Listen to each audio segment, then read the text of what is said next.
Welcome back to the channel. Today we have a supporting episode for Josh Broadwater's interview, so be sure you've already seen all 4 parts of that series. In that interview, we heard how often relationships impacted Josh's life. One relationship in particular stood out, the one he shares with his mentor, Jason Lester. So in this episode, we're interviewing Jason to examine that relationship from his viewpoint.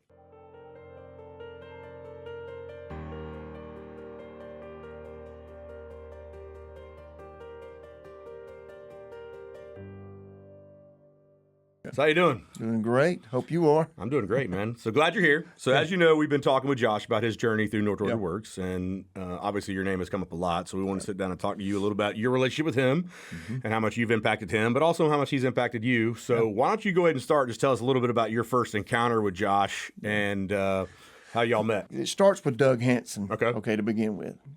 So meeting Doug Hanson, I met Doug Hanson a while back. He poured into me a little bit when I was coaching football at North Hall High School. Actually sent me to a leadership deal in Atlanta. Didn't even know me from anybody, and just saw me as a former coach and then jumping into FCA as a leader. So that's my relationship with Doug. Fast forward just a second, this thing of North Georgia Works idea starts popping up, and Doug is sharing that with me. At the time, we're doing some ministry in FCA at the Corrections Institute, so the Hall County CI. Doug knew that. I just remember when Doug came to me about this opportunity, it pricked my heart because I'd seen the need there at the Correctional Institute. We would have guys at the correction where we're doing ministry, things are going great, guy gets out, we celebrate, and 3 months later, the guy's back in with a white jumpsuit on. And what happened? Well, the fact is when those guys get out, they can't get a job. There's the opportunities they have are very, very limited. Their support systems are broke. And so they go back doing what they were doing before, and they're not very good at that. Tale old as time. There you go. So they're back in. So I knew there's something broke in the system. So when Doug comes to me and is talking about North Georgia Works, that's the fix. That's what we need. We need something in the middle of this thing. So I told Doug, I remember it being at Long Street Cafe. Doug, it's always at Long Street. I've got 1,000 Long Street Cafe Tim Bunch stories. I said, Doug, when this thing gets going, I'm in. So even before it started, then while we were in the CI, we were promoting North Georgia Works with guys in the CI to say, hey, this thing's coming. Just be patient.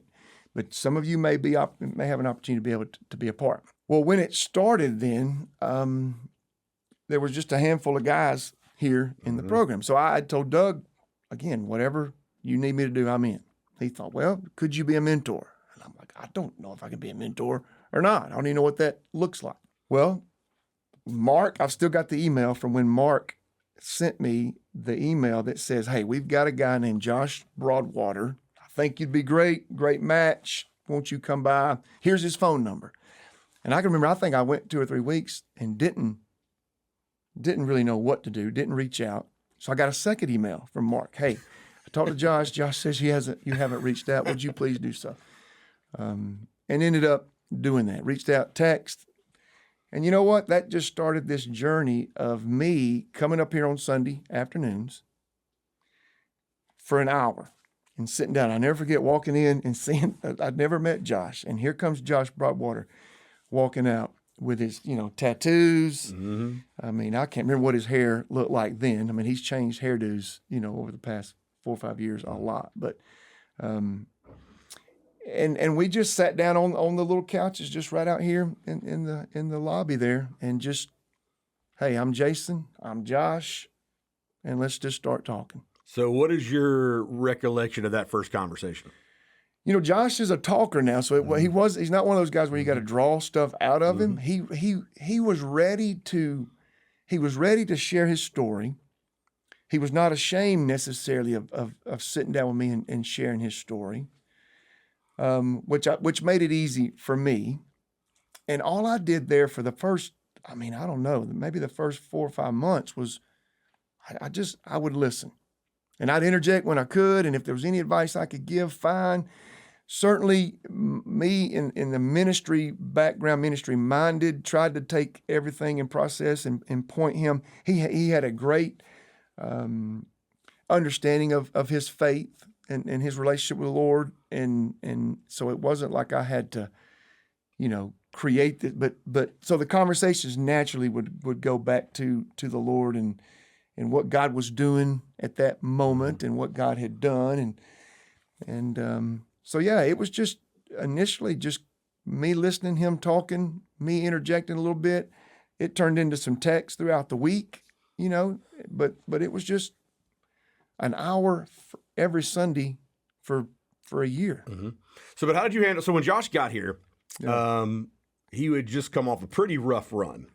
Yeah. And he recently had just been homeless, living in a trailer, right? And then ended up down at the Baptist Rescue Mission. And so when he came here, he was optimistic, ready for some change and ready to go. But he had just come through some pretty intense stuff that we've seen in some of his other videos. But how did you, as a guy just coming off the street, sit down with this guy and have him you hear this horrible story? How do you process that? How do you kind of respond to that? What is that all like? Josh was, and all these men that come in, they are not in, their stories aren't clean. They are not perfect. They are a disaster. No. There's a lot of trauma, a lot of hurt, and a lot of guys lost and confused. So how do you handle that when you just kind of walk in out of nowhere? I don't know. I mean, I think what I realized quickly was Josh was looking for somebody to trust. Because I think you're right. Every man in here had people let them down over. Matter of fact, that's probably why they're in the situation. People have let them down over and over and over and over. So there's this major trust factor. And I think early on, Josh just realized I was somebody that he could trust. I have no background in drugs and alcohol. None of that in my family. I mean, I've been very blessed as far as my journey compared to his journey. But I think once he realized that I was somebody that he could trust, and again, all I did was listen and then take things and any questions he had, I just tried my best to offer the best advice I could, best godly advice that I could moving forward. And so as we did that, then that trust built, okay? And throughout the process here at North Georgia Works, again, there weren't many, there was just 2 or 3 guys in the building. Josh had made a commitment early on, though, that he was going to get this thing right. And so when you're talking about it was different then. I mean, the rules and regulations were a lot different. Cell phones, but he didn't look at that as, he saw those as tools to help him. And so when he committed himself to really doing exactly what this place said do, whatever that was, whether you agree with it or not, along with then having to sit down with a mentor, somebody you'd never met before, he was all in from the get-go. Yeah, we gave him all the. I'll tell you what I told him. I said, when you start a program as ambitious as this, especially copying it after an organization downtown with hundreds of men and all those resources. When Doug takes something on that ambitious and brings it to a small community, you really need a proof of concept. Otherwise, people don't pay attention to you. So we feel like Josh was God's ordained guy to be the first one to run through to show that this works. And I don't know if there's a better guy. No. Obviously, almost 4 years later, he's still having that kind of impact. Yeah. But that's that leads me to my next. So you come in and you just kind of talk to him. At some point, though, because Josh graduated our program almost, like I said, over 3 years ago. At some point, that mentor relationship that just come, sit down and talk, offer advice, listen, that relationship starts to change. It kind of goes to a much deeper level. Yeah. How did that walk me through the organic process of that to kind of get to the point where we are today, where Josh considers you, in his own words, a friend and a father figure, right? Like, so how did that go from just an awkward conversation on a couch to, wait a minute, this is going to be a little bit more in depth? Well, I think in the mentoring piece, then you do get to experience the victories. You get to come sit down and you get to see the change. And so there's things as the process, as North Georgia Works is moving, you see wins and victories and advances in his own life and his own walk and with his job and with other things. So I remember when he graduated, him getting a suit. Matter of fact, I invited my wife to come up. She'd never met Josh. And so the first time she got to meet Josh was at his graduation. And of course, he's, very nervous about giving his speech, but he'd done a really good job. And so I think from that point on, though, after the graduation, it just naturally flowed into this. Again, the process, it was a mentor-mentee, But on the back end of that, it became that this is a guy that I really care about. I feel like he cares about me, trusts me, and I want to see him do well, not because it's a part of a program. Mm-hmm. Now it becomes, I want to see this guy succeed, you know? Do you love him? Because I love him. Yeah, there's a love relationship there. And so I'll never forget when he got out, though, he found a place to live. So I was going to help him move. He needed some help moving some stuff to get into this new place. He told me it was on Stevens Road. Stevens Road is a road just right back behind our office there off McEver Road. Fine. We go pick up stuff. I'm moving Josh. We're headed to Stevens Road. Josh says, no, you turn left here. I said, Josh, Stevens Road is up here. No, you turn left. So I'm thinking maybe there's another Stevens Road. We end up at Strickland Road, okay, which is a stone's throw from where I live, okay, and then a stone's throw from where Chestnut Mountain Church is, which plays a big part in this thing too. So again, just God orchestrating even where he lives. So for the next 6-7 months, he didn't have a vehicle. For the next 6-7 months, or he did have a vehicle, but the next 6-7 months, I would pick him up on Sunday mornings and carry him to church. He wanted to go to Chestnut Mountain Church. So for God just to put him where he put him too was very unique in that he ended up right there close to me. And so for those next few months, picking up, carrying him to church, back and forth, him coming over for Thanksgiving or for Christmas, being a part of our family, getting to meet my girls, my girls understanding and knowing who Josh is, what his story is about. Again, all this just evolved. It wasn't like this was all right, here's what you do next, and here's what you do next. And it just evolved into this. He became a friend of our family, and ended up God putting him in a place where he could be close to our family, but then also with the church part too, get involved in church. And so there for a while, Josh was coming to my church. It quickly turned, though. Josh was going then to it became his church. Correct. And when it became his church, his own small group, his own involvement, all these other folks now that have rallied around Josh, that's the key piece. I think there's the North Georgia Works does what it does. Okay, the mentor piece does what it does. But then there's got to be there's this beauty of community and church that follows afterwards, that it truly does take this village then to keep a guy. Because I'm sure there's times where Josh has relied on people at the church and not necessarily myself to get him over some humps. There's been times where he's needed me to get over humps. There's been times where he's needed folks at North Georgia Works to get over humps. All of those, any of those pieces that aren't there, I don't know if Josh is where he's at today without all of those pieces, not just one or the other, but I think collectively, all of those things have played a major role in Josh and where he's at today. And he's a successful, I'm sure he's a successful in his job. He's worked his way up. Yeah, at Americold, he's worked his way up and in different positions there. He's got his son back in his life. He's a great father. He's doing an incredible job He is, of absolutely. taking care of Grayson on his own now, okay? Got Grayson in great school, got Grayson involved in church. Josh is involved in church. So there's this community thing that's going on with him that's just been incredible. And well, let's talk about that. So he gives Chestnut Mountain a lot of credit. Yeah. And it's funny because it's kind of a meta conversation between me and you, because it's something, since your involvement with us, that we've been working towards, but almost kind of reverse engineering. Well, why are some men doing so well and others are doing, when they get out, they can kind of struggle. And then you start seeing this common denominator where the guys that have the larger communities, the guys that are really plugged into a church, honestly, there's community. Yes. But there's community attached to a church, right? And there is something very different about a church community, right? Yep. Obviously, that's the way the church was designed in nature, right? Was to provide that level of community, right? Right. So it's God's designed plan, family and church, right? That's the two systems he uses to guide people. And so how exactly did Josh get involved so heavily in Chestnut Mountain? And what did Chestnut Mountain do to kind of open their arms to him, because it has been a very dynamic relationship with him and for the church with our organization going forward since Josh. Yep. I think the key was him being there every Sunday. I think being there every Sunday, which is something we're going to work on here moving forward, getting guys plugged in. We're right now we're rotating through, and you need to. Guys need to experience, and it's not just about Chestnut Mountain Church. We've got other church partners that are doing and will do the very same thing. But it's getting guys there every Sunday, and then have the church understanding and recognizing who these men are.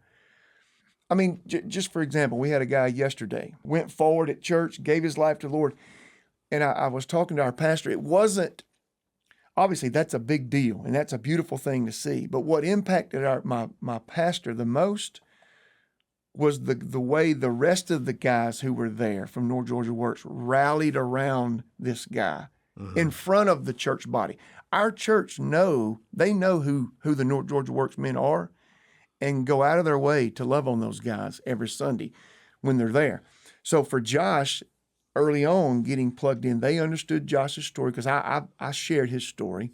He was in our small group for a second, but then ended up finding his own small group, which is beautiful. So they understood Josh's story. So those people rallied around Josh too. So for us, if moving forward, if we can get guys plugged in on a consistent basis, but again, it wasn't him coming to my church. It wasn't them visiting a church. It becomes their church, where now they're involved and Josh is involved heavily in volunteering in different aspects. He goes down and serves in the kids department, which is nuts. It is. It's nuts. But every time you do that, you meet new people. New people get to hear your story, and then this community thing just grows and grows and grows. If we can do that with our North Georgia Works men, even if it's the point where they're holding doors, they're just doing something, whatever that thing is, where it becomes their church.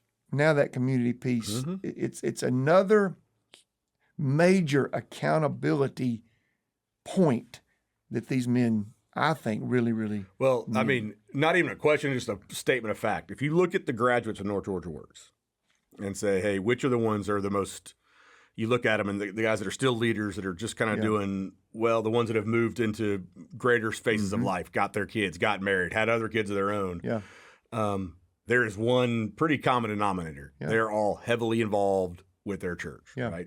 Whether it be somebody like Gary, who's doing all he's done at Lakewood, and the different small groups and the different things they take, trips they take him on, and all the different spiritual development he's got there, or Zach at Flat Creek, where he's been able to lead recovery groups and do other stuff like that. And then Josh, obviously, at Chestnut Mountain. Yeah.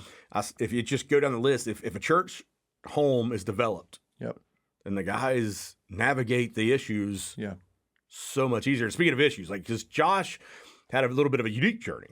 So most men who come into a program like ours, just universally speaking, getting custody of their child is not a goal, right? I mean, most of the time the organization's goal is to reunite them to that kid. Right. And honestly, restoration with that child and the child's mother or the child's other family is a touchy, difficult situation. It's a lot of nastiness, a lot of abandonment, a lot of hard feelings, a lot of hurt.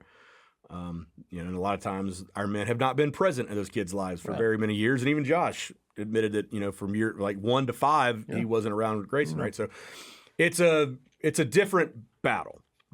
And for us, we try to take small steps and get small victories. If by the time within a year or two of being around us, if you're at least actively trying, rebuilding that relationship, that's a major, major win. Yes. But for Josh, very quickly, Josh's situation was very different. And I know it was y'all's in relationship had a big impact on the fact that very quickly Grayson needed a home, and Josh found himself, after a lot of work, but found himself all of a sudden in the better position to be the primary caregiver for his son, which is a very terrifying thing for a guy like Josh, or even us who are watching him. It's a very beautiful thing. I mean, nothing we celebrate more, but also in the back of your mind, you're like, okay, it's white knuckle time. We've got to be careful. We've got to be, this just got serious. So talk to me a little bit about those early developments in that, when all of a sudden it became pretty clear that Josh has got to be a full-time caregiver for this kid in this environment, and how y'all kind of walk through that. Well, it was adamant Josh, early on, that was the goal. The goal was he just felt like Grayson's situation would be better with him. Okay, and so that being the goal, but it was early on. I even felt like his journey would have been a lot easier. I mean, this is just being honest. His journey would have been a lot easier had that not been the case. Oh, I mean, not even close. Because financially, immediately financially, it was a major burden. Because you're talking now, childcare. That stuff's not cheap.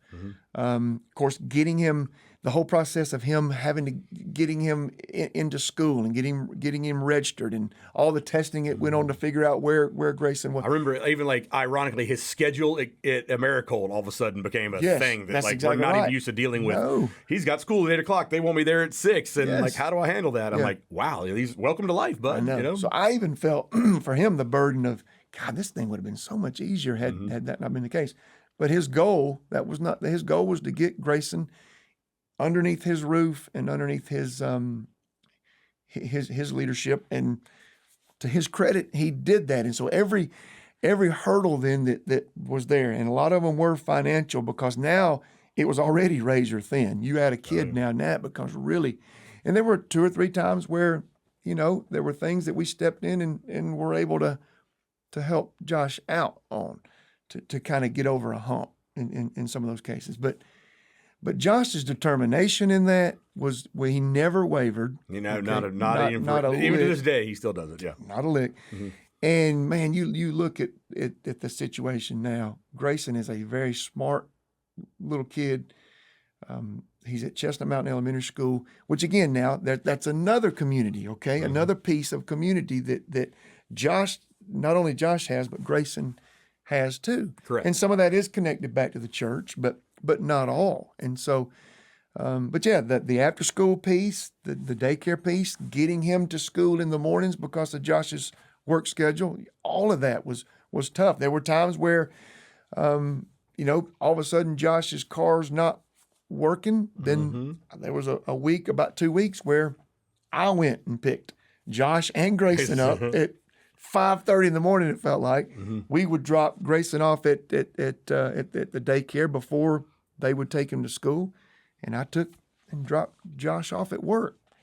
I mean, it wasn't a big deal to me, but again, without a community, those are moments that our men that I want to make sure I struggle. I mean, I really emphasize anybody who's watching right now. Yeah, you talk about razor thin.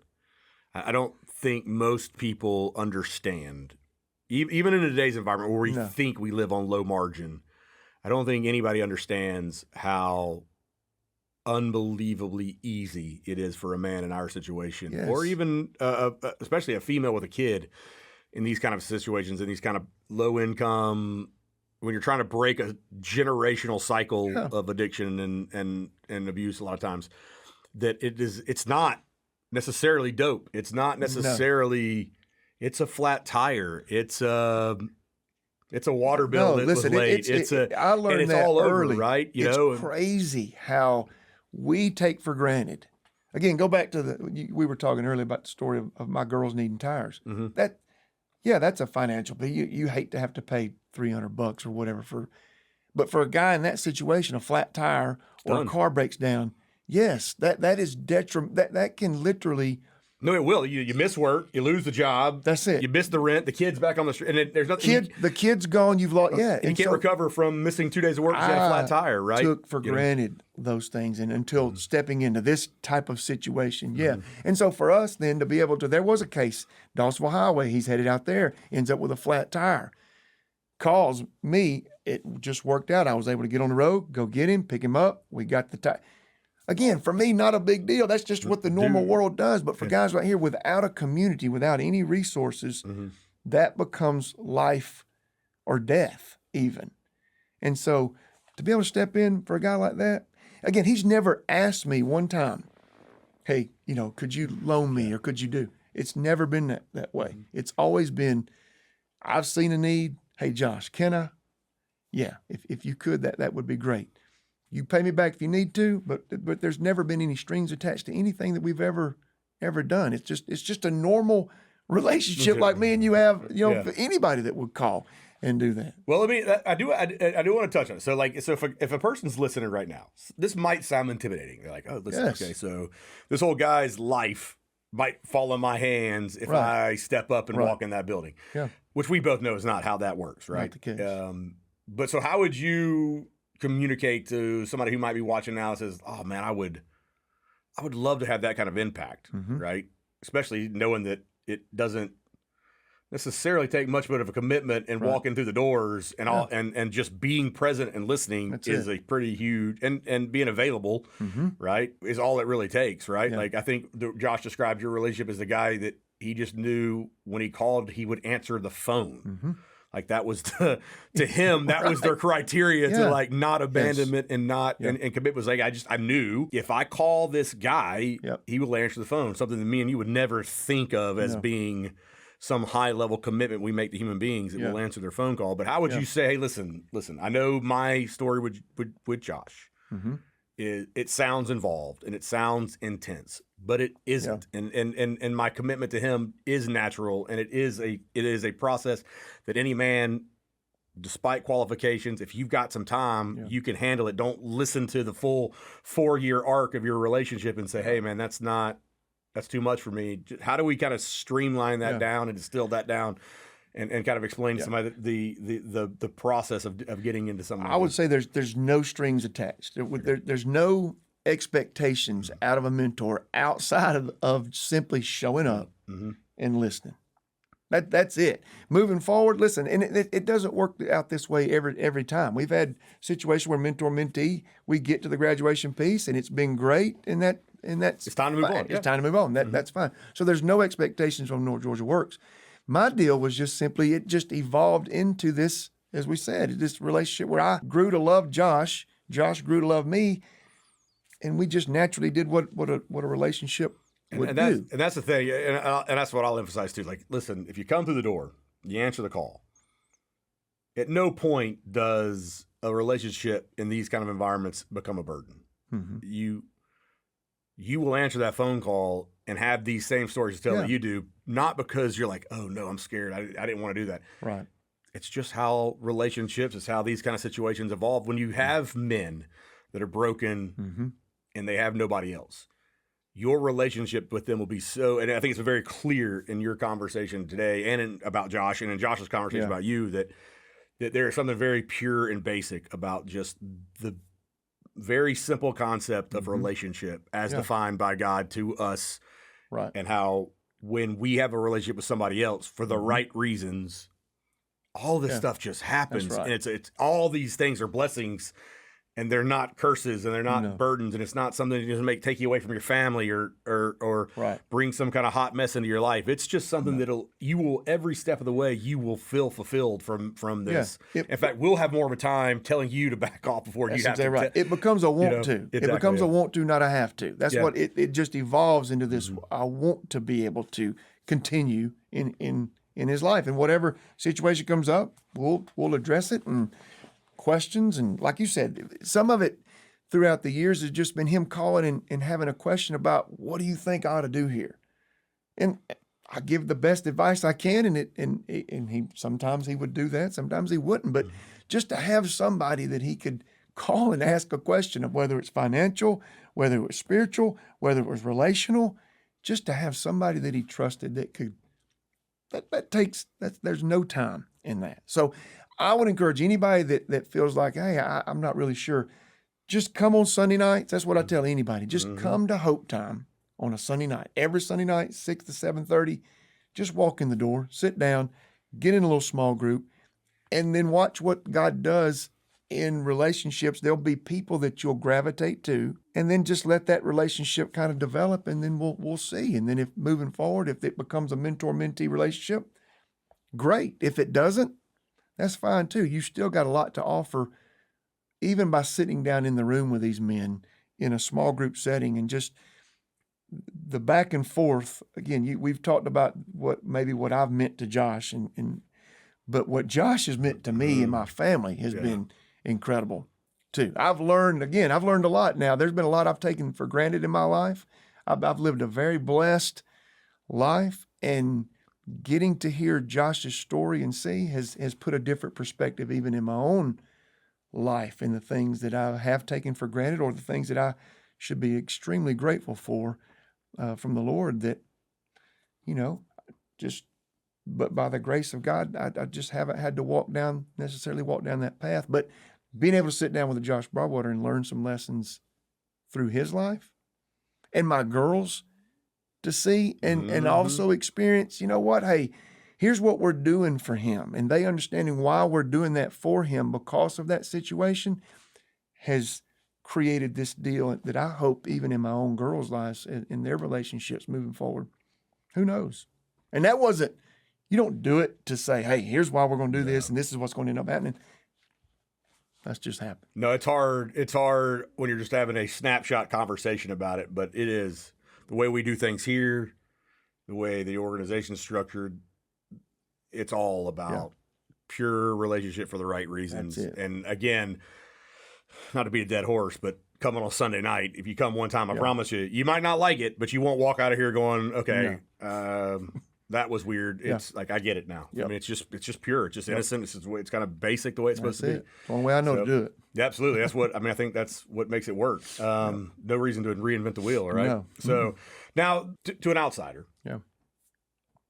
Josh has always kind of had a kind of a hard not to look at Josh and the way he interacts with our men and the organization and just how his perspective on ministry in general, to not see Josh kind of having a pretty profound impact in some way, shape, or form. That Josh is not going to follow a path which is a goal for our organization, that you go and live a productive, healthy life, right? Mm-hmm. Like Josh seems to have a little bit of a calling to come back and maybe. Yeah, he's here every Sunday night. Yeah, he comes back every Sunday night. I feel like Josh is exploring the potential of vocational ministry. Yeah.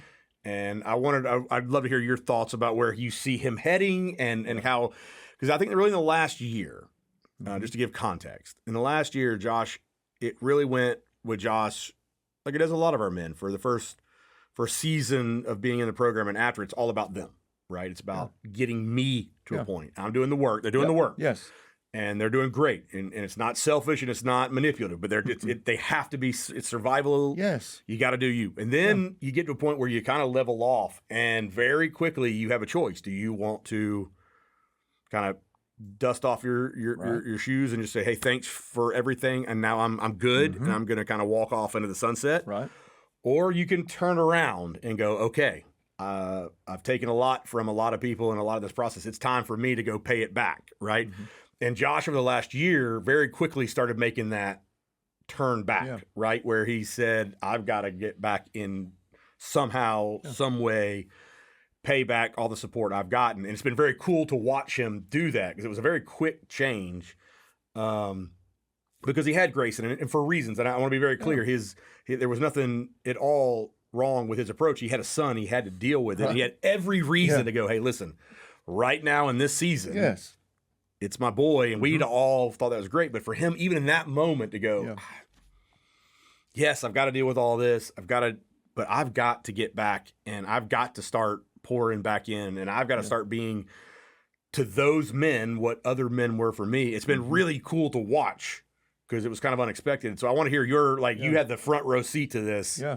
And I want to hear your thoughts a little bit about where he's going with all this. Well, we talk about, I think, here with our guys is make your mess your message. Mm-hmm. Okay, that's an easy way of just. There will be a point in time where the mess becomes this message. Now, it's not the purpose of North Georgia Works to turn everybody into this thing that comes right back around and like you said, that can be the case. But we have seen that. We've seen several guys now that have come out of the program that are heavily involved on staff here. Josh needed some time, though, I think, early on, because we really almost pushed that thing probably too quick on him. But I think his involvement in CR has been really impactful for him in different places, Chestnut Mountain, Flat Creek, and some other places. His involvement in his small group, which is made up of some folks in there with some opportunities where messes have become messages. he's had to even work out his own story. I mean, he's kind of had to figure out how to tell the story. You know, I think the first time he got up at a CR, I think he spoke for 3 hours or so. You know, so I'm like, Josh, you gotta get it down. You gotta get it down. And there's times where you'll have 10 minutes. There's times you'll have 30. There's time. So I think it's just taking him some time to even work. And so in doing all that, though, the Lord's probably been working on him in a sense of whatever is next, this opportunity, whether it be at North Georgia Works or whether it be at a church or wherever that may be. His mess is going to become a message. Something. It's coming. I very much look forward to the year, getting him in this chair, getting a year and seeing where this will go. But I will be remiss. It's funny, almost ironic, that I've had to watch the similar journey in you over the last, especially over the last about year and a half. Yeah. Where your involvement with these men has started to also have a pretty big gravitational effect on your ministry and where you're going. And I know you're kind of at a crossroads now, and I'm kind of curious to see where your thoughts are, where you're going to be in a year with Josh and North Georgia Works and all that. My journey, we were talking off camera earlier, but you can now, and it's funny in these situations where you can look back and you can't see it at the time, and now you can go back and start connecting dots. And I think North Georgia Works has had my heart from the very first time Doug Hanson mentioned that to me at Longstreet. We all saw Cafe. it for a while, Yeah. Even the prison ministry before there was something about that ministry that God just kept saying, on down the road, this may end up being. And so for that, filling the need, I've always had this love for hopeless men. And that sounds, I don't even know where that comes from, okay? But there's been a draw there. And so the prison ministry gave me a little taste of that, but it wasn't enough. I could only do so much. And then you leave, and then you come back. North Georgia Works gave me an opportunity to really be involved. And so Hope Time then evolved into this once a month Sunday night deal to every Sunday night, which I never thought that I could ever give up every Sunday night to do that. And now there's no way I could Now you rotate your vacations around it. Now I rotate. I don't even miss. We're leaving on vacation on Monday, getting back late Sunday so I can be at Hope Time. Yeah. It's become a want to. It's not a have to. It's a want to. And so as Hope Time has evolved, it even went from an hour. Now it's an hour and a half. Yeah. So I can now look and see this thread of where God's just, and so for me, stepping out of a ministry, FCA, that I served in for 18 years was incredible. Great, incredible ministry. But even FCA played a role in my being involved to where I'm sitting at today. Had I not been through that journey, that's where I got to meet Doug Hanson. That's where we started in the prison. So there's even that thread that kind of runs through. But I think now, I was even praying on the way here.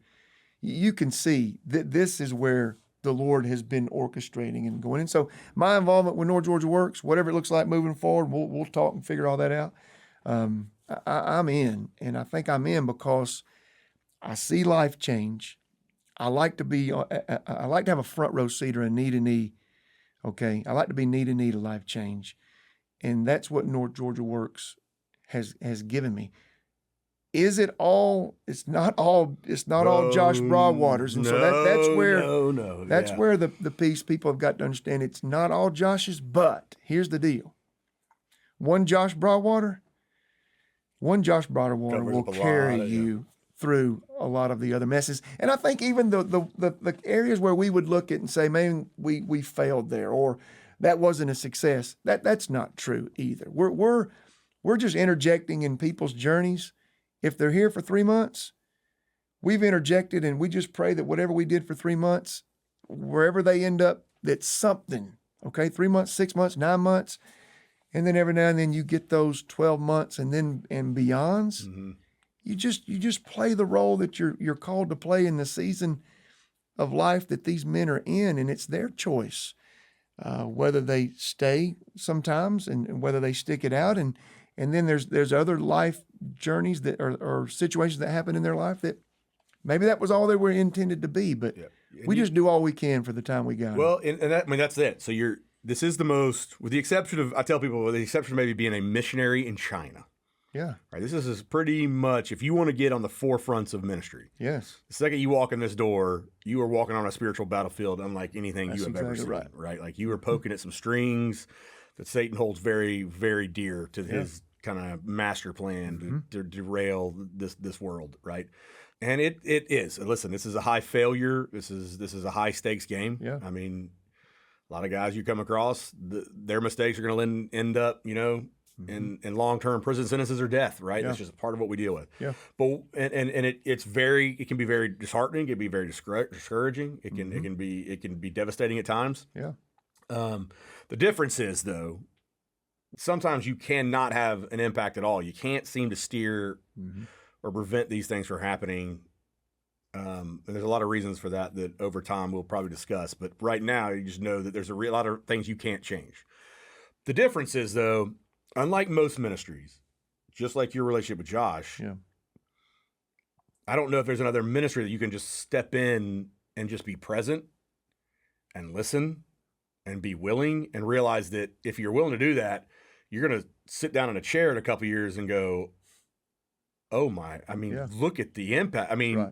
The impact you can have in these successful stories, if you're faithful, is unlike any other ministry where you can just you can change the trajectory of not only one person's life, but then watch Josh and others come back in and then bring other men and just watch an actual tidal wave of change start flowing because the need is so great.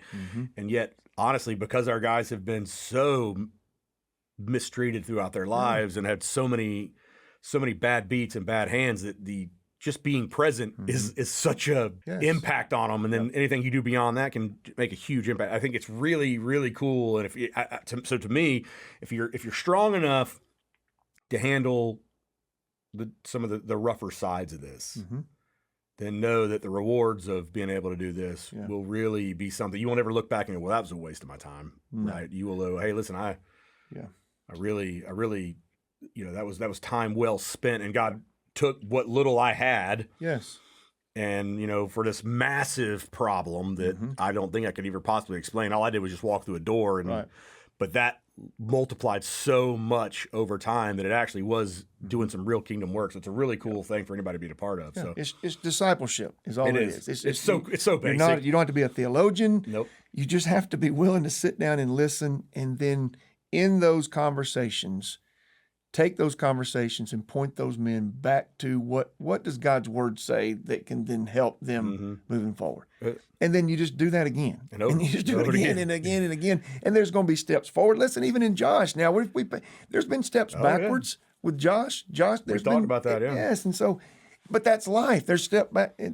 But if he's got somebody, or if we've got people that even in those steps backwards, in a discipleship relationship, eventually we're going to be continuing to move forward. And so messes become messages.